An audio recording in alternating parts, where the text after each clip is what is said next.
Underage drinking is an issue on college campuses around the United States. According to the National Institute of Alcohol Abuse and Alcoholism, 4 out of 5 college students drink. At Howard University, a dry campus in Washington, D.C., alcohol consumption among students who are under 21 is not uncommon. But how do underage students procure alcohol they are not legally able to buy? My freshman year, I used to go to this bar on U Street all the time, and I still go there, but I've been going there since before I was 21, and they've never carded me.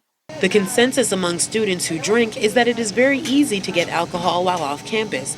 They get it from bars, restaurants, and stores who don't check for ID, and older students who are willing to purchase alcohol for them.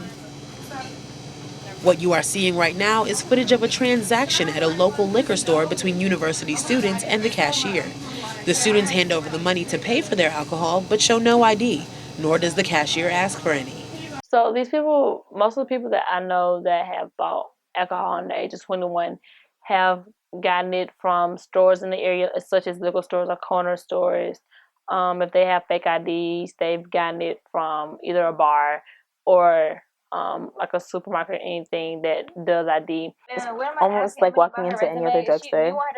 You walk in, find what it is that you like to purchase, whatever it is, walk up.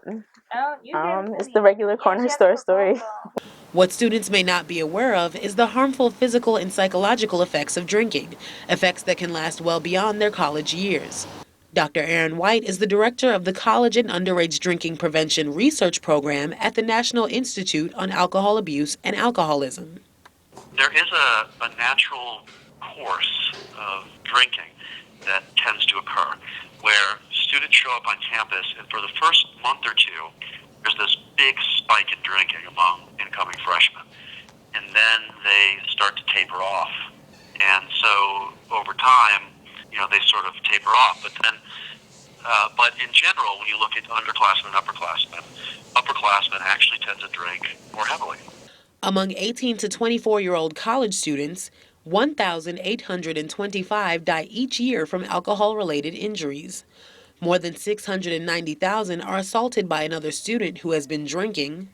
More than 97,000 are victims of alcohol-related sexual assault or date rape. And more than 599,000 receive unintentional injuries while under the influence of alcohol. Injuries, overdoses, and there is research now showing lingering cognitive deficits, meaning lingering problems with memory and attention that last for at least a few weeks after someone stops drinking if they're drinking heavily.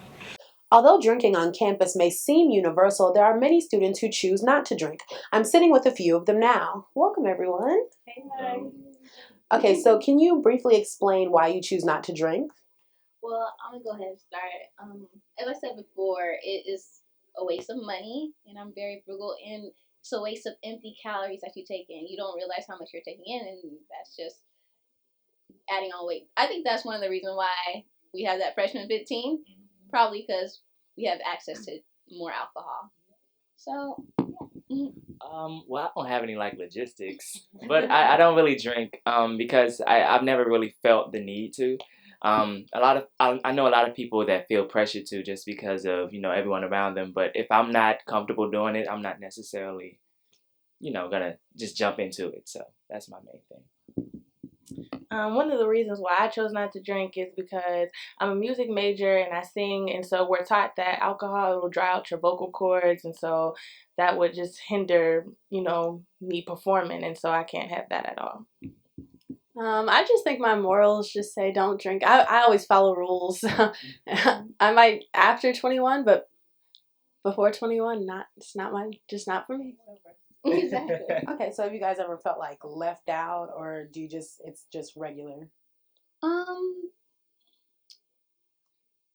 That's kind of, you can go ahead. I mean, at first I did, I thought, cause there was so much pressure. And at first I was like, well, dang, am I lame? Is something wrong with me?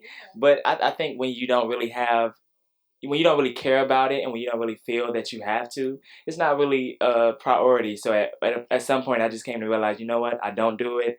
Maybe at some point I will, but right now I'm not going to just jump into it because everybody else around me is. If I'm going to drink, I'm going to do it because I want to. For Newsvision in Washington, D.C., I'm Taylor Ray Collins Headley.